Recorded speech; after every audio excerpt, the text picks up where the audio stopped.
Comme n'importe quel pays dans le monde, l'État islamique s'est doté d'un gouvernement. On a donc le chef, al-Baghdadi, qui a sous son commandement un cabinet, c'est-à-dire des ministres. Dans ce gouvernement, chacun est en charge d'un portefeuille bien précis, comme le pétrole ou la guerre. Et au cœur du système, il y a le ministre des Finances, nommé Abu Salah, avec toute une administration sous ses ordres. Sur le plan financier, par exemple, il y a effectivement un ministre des Finances qui ensuite est secondé dans chaque province par un correspondant, par un responsable financier qui lui rend compte, hein, en termes de comptabilité en particulier. Et puis ensuite, ça se décline au niveau local. Il y a des comités financiers qui décident des investissements, des choix d'investissement. Les commerçants doivent payer une taxe entre 5 et 10% de leur chiffre d'affaires. Les terroristes contrôlent également l'accès au téléphone et à l'eau courante.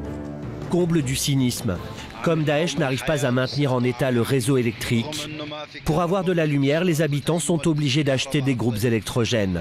Et cela tombe bien, c'est Daesh qui tient ce marché.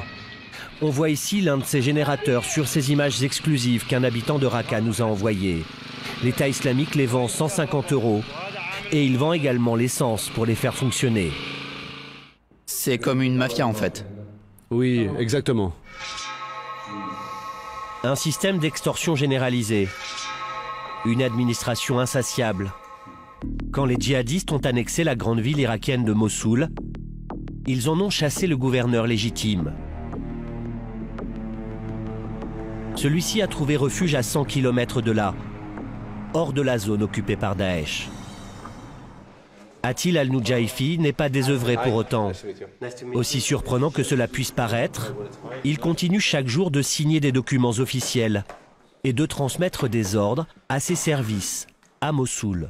Car 50 000 fonctionnaires irakiens vivent toujours à l'intérieur de la ville. Et surtout, il continue là-bas à assurer les services publics sous la coupe de Daesh. Il y a 2 millions d'habitants à Mossoul. Il serait très difficile de gérer un exode massif de cette population. D'autre part, nous ne voulons pas perdre l'appareil gouvernemental qui existe encore là-bas. Nous partons du principe que ces fonctionnaires restent de notre côté et que la présence de l'État islamique là-bas n'est que provisoire. Quand nous aurons libéré Mossoul, la ville pourra repartir grâce à ces fonctionnaires, comme avant. En attendant, les autorités irakiennes continuent donc à verser chaque mois les salaires de ces fonctionnaires. L'argent est envoyé depuis Bagdad vers Mossoul via un réseau de bureaux de change. Là-bas, ce sont les chefs de service qui récupèrent cet argent et qui le dispatchent ensuite à l'ensemble de leurs équipes à Mossoul. Selon nos calculs, Bagdad verserait chaque mois à ses fonctionnaires de Mossoul plus de 220 millions d'euros de salaire. Difficile d'imaginer qu'une telle somme d'argent échappe à la vigilance de l'État islamique et qu'il ne se serve pas au passage. À Bagdad, nous avons posé la question au conseiller économique du Premier ministre irakien. Mouder Mohamed Saleh se montre tout d'abord catégorique. On fait très attention, croyez-moi. Pas un sou ne va dans la poche de l'État islamique.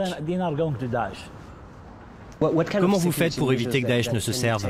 Ok, on essaie, mais on fait notre maximum pour que Daesh ne profite pas de cet argent. Mais vous ne pouvez pas nous en dire plus sur vos mécanismes de sécurité? C'est technique, vous savez, ce n'est pas facile. C'est de la stratégie. C'est de la stratégie technique. Des explications extrêmement confuses. Ces salaires représentent des milliards de dollars chaque année. Leur taxation constitue donc pour l'État islamique une source potentielle de revenus de plusieurs centaines de millions de dollars. Ce racket à grande échelle imposé par Daesh a poussé des millions de civils à fuir le territoire de l'État islamique. Et notamment, toutes ces minorités religieuses persécutées par l'administration de la terreur mise en place par les djihadistes.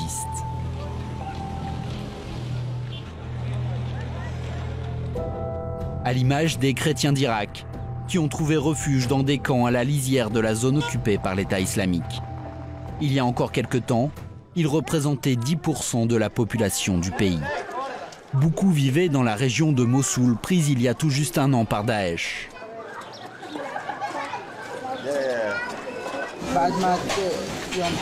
Le 9 juin, Daesh est entré dans la ville.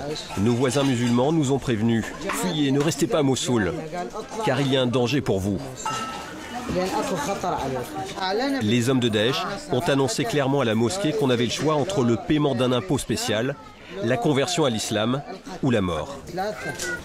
Mon voisin m'a dit, si tu veux que je t'emmène voir l'émir, tu dois le payer en or en fonction du nombre de personnes de ta famille. Je lui ai dit, je ne veux aucun détail et j'ai pris la fuite.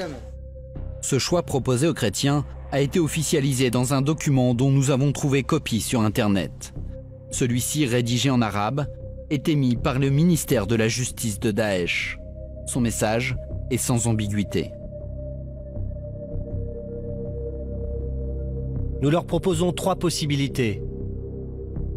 L'islam, ou être sous protection en payant la jizya. En cas de refus, il n'y aura que l'épée. Le montant exigé par Daesh était exorbitant. Hanan est réfugiée ici avec son mari et ses 4 enfants. Acheter la protection de Daesh pour cette famille était tout simplement impossible. La taxe dépendait de vos revenus. Pour chacun de nous, c'était 100 000 dinars. On était 7. On devait payer 700 000 dinars par mois. Alors que mon mari, qui travaillait dans le BTP, ne gagnait chaque mois qu'1 million de dinars. C'était difficile pour nous de payer. Et on trouvait ça illégal en plus. Vous avez pris de l'argent en partant de Mossoul? Non. Daesh a tout pris. Il ne nous reste plus rien. Ils ont pris notre maison. Récemment, quelqu'un nous a dit qu'on nous avait pris tous nos meubles, le salon, la chambre à coucher et la télé. Ils ont vidé toute la maison et Daesh y a installé. En poussant les minorités à l'exil, Daesh s'est lancé dans une épuration religieuse et culturelle.